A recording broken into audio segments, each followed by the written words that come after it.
हरे कृष्णा राधे राधे। माघ मास महात्म अध्याय 22वां।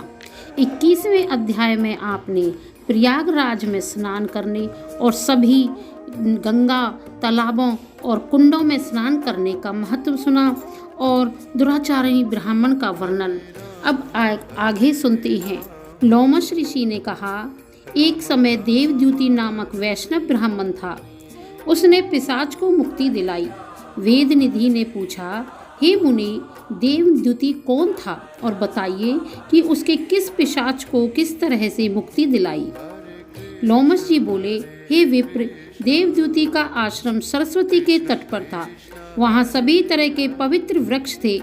इस प्रकार फल फूल वाले वृक्षों, पौधों एवं लताओं के होने से वह स्थान अति रमणीक बन गया था। सुंदर कुंजों के होने से आश्रम के आसपास सदैव सुंदर पक्षी मंडराते रहते थे। छोटे छोटे पशु घूमते रहते थे। वहाँ का वातावरण परम शांत एवं मनोहर था। देवद्युति के पिता ने उग्र तपस्या के द्वारा भगवान विष्णु को प्रसन्न करके इस पुत्र को वर द्वारा प्राप्त किया था। देवद्युति परम धर्मात्मा श्रेष्ठ ब्राह्मण था। वह नियम पूर्वक गर्मी में तपते हुए सूरज की ओर नेत्र करके पंचाग्नियों को प्रज्वलित कर तप करता था। मूसलाधार बारिश के समय वह बाहर खुली स्थल पर कड़कड़ाती बिजलियों के मध्य तप करता। पौष मास को कड़कड़ाती शीत और सरस्वती सरोवर में शीत जल में तप करता रहता था। वह परम तपस्वी था। उनका समय हरि आराधना, अग्निहोत्र, अतिथि सेवा एवं तपस्या में ही व्यतीत होता था।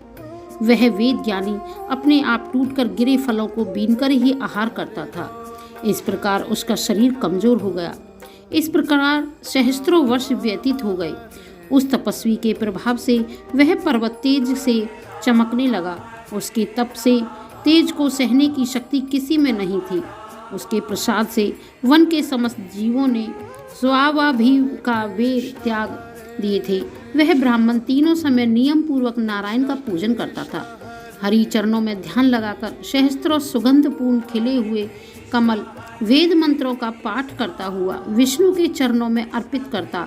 इन समस्त कर्मों के द्वारा वह भगवान विष्णु को प्रसन्न करता। हे विप्र, महर्षि दधीचि के वरदान के कारण ही वह वैष्णव हुआ था। एक समय जब वह वैशाख की एकादशी को हरि पूजन करके स्तुति कर रहा था तो प्रसन्न हो देवादिदेव भगवान स्वयं गरुड़ पर चढ़कर उसके सम्मुख प्रकट हुए। मेघ के समान नीच क्रांति, चतुर्भुज, विशाल नेत्र, समस्त अलंकारों से विभूषित भगवान विष्णु को अपने सम्मुख खड़ा देख उस ब्राह्मण के नेत्रों में जल आ गया।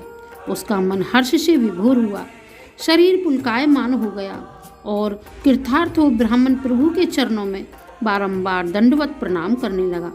भगवान ने प्रसन्न होकर कहा, देवद्युति, तुम मेरे परम भक्त हो।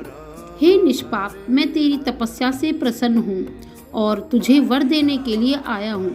जो चाहो वर मांग लो। प्रभु के वचन सुनकर उसने कहा, हे प्रभु, आपके दर्शन से अधिक कोई वर नहीं है। योगी, भक्त एवं ज्ञानी आपके दर्शन की कामना करते हैं। आपके दर्शन मात्र से प्राणी के समस्त बंधन कट जाते हैं।